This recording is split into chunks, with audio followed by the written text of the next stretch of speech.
महीना से गुजरी आन 8 महीननि में ये 2 चक्कर आया ने सीपर रहंदो वञा पानी हूअं घटि हुयो हुनखे खोले रहंदो पानी हिननि वधाए छॾियो आहे। हिते इस्लामाबाद लाहौर जूं पूरे पाकिस्तान जो हिते ट्रांसपोर्ट अचे थो टर्मिनल आहे ॿाहिरियां माण्हू जो ईंदा पंजाब खां बलोचिस्तान में उन्हनि खे छा पैगाम आहे त नए स्टान जी हालत इहा आहे त तव्हांजे लाड़काणे जे अंदरि कहिड़ी हालत हूंदी।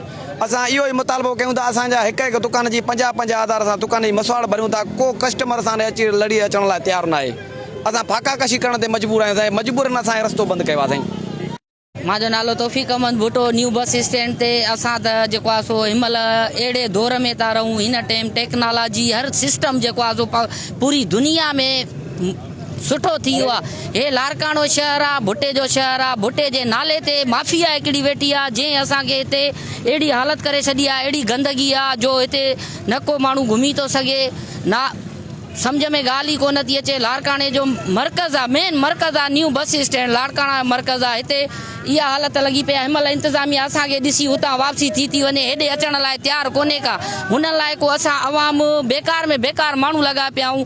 असां सां अहिड़ो हिते करप्शन आहे करप्ट लॻी पई आहे सभु जो सभु करप्शन में लॻा पिया आहिनि। अवाम ॾे कंहिंजो मुतवज आहे ई कोन दिमाग़ आहे ई कोन त अवाम कहिड़ी हालत में आहे। असांजा चेयरमैन हुजनि काउंसलर हुजनि असांजो जेको आहे मेयर साहिबु आहे हिनमहिल मेयर साहिबु त असां ॾिठो बि कोन्हे त मेयर साहिबु आहे कहिड़ो हे यूसी 2 जेको आहे सो हेदरी टाउन आहे पंहिंजो साईं टाउन चेयरमैन जमील साहिबु ॾे विया आहिनि हिते पंहिंजो डीसी जेको आहे सो लाड़काणा ॾे विया आहिनि हिते सभु कंहिं कारपोरेशन ॾे विया आहियूं जवाब को अचे ई नथो बसि हा कनि था हुते का शइ न आहे हिते अचूं था का शइ न आहे। हे असां हिते जेको आहे सो पंहिंजी मातहत जेको आहे सो दुकानदारनि फी दुकान जी 50,000 रेंट था भरियूं। असांखे हिते तक़रीबन साल ॾेढ थी वियो आहे। हिकु अघु मुतालबो इहो आहे असांखे रस्ता ड्रेनेज सिस्टम सिधो करे ॾियनि मुतालबो इहो ई आहे।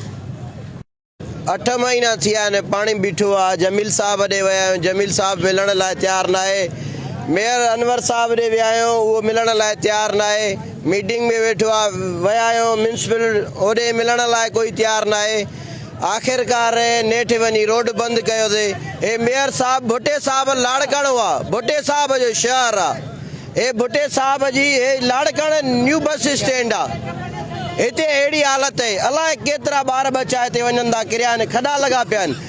असां था चऊं त नेकर ठाराए ॾिनो वञे पाणी जो सिस्टम ख़तमु कयो वञे।